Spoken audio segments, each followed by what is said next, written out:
আসসালামু আলাইকুম। আপনারা সবাই কেমন আছেন? আলহামদুলিল্লাহ আমরা সবাই ভালো আছি।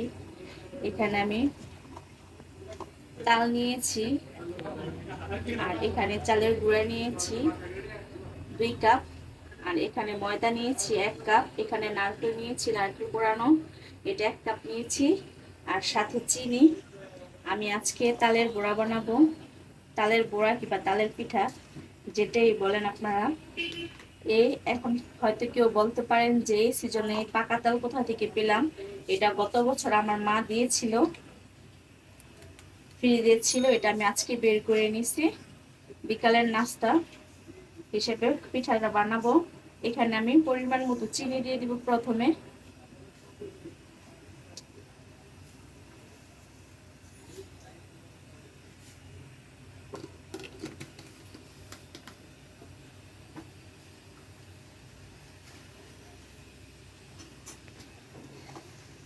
চিনির সাথে তালটা ভালো করে মিক্সড করে নিব।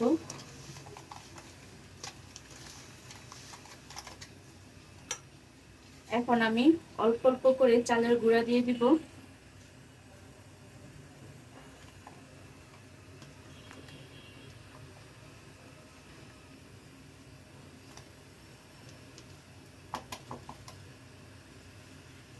আমার সবটুকু লাগবে, আমি মেপে নিয়েছি আগেই।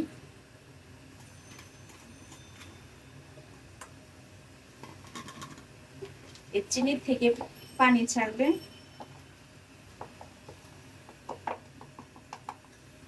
এটা মনে হচ্ছে হাত দা মাখায় নিলে বেশি ভালো হবে, তাই আমি হাত দা ভালো করে মাখায় নিব।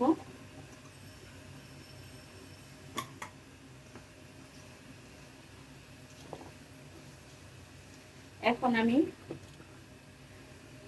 ময়দা দিয়ে দিব। ময়দা দিলে পিঠাটা সফট হয়। এখানে সবটুক ময়দা দিয়ে দিব।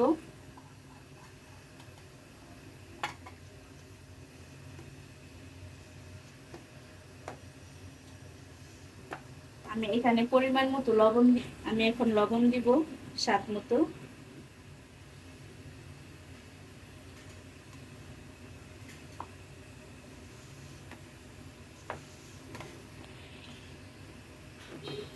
এখন নারকেল কোড়ানোটা দিয়ে দিব। এই তালের পিঠার মধ্যে, বড়ার মধ্যে নারকেল কোড়ানোটা দিলে স্বাদটা অনেক গুণ দ্বিগুণ বেড়ে যায়।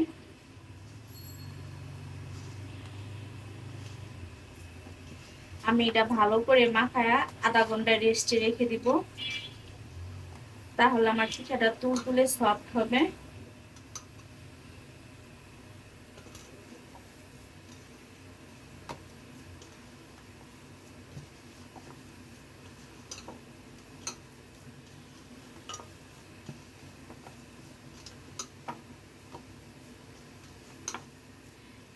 এটা একটু পানি ছাড়বে, চিনিটা গলে তখন একটু নরম হয়ে যাবে।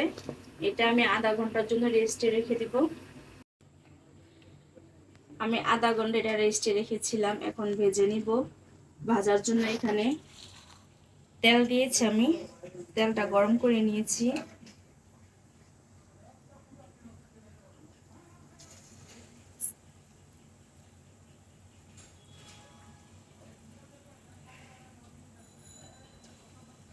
ছোট ছোট করে গোল গোল দিতে হবে, তাহলে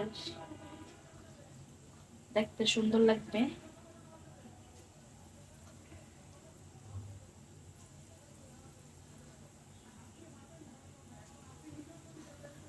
আমি সবগুলা একইভাবে বানাই নিব।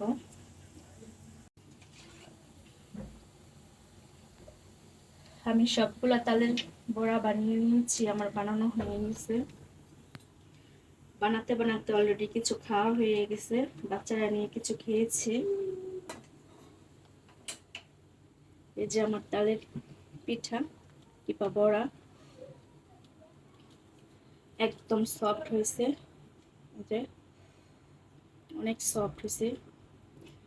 ঠিক আছে, তাহলে আজকের মতো এখানে বিদায় নিব। আল্লাহ হাফেজ।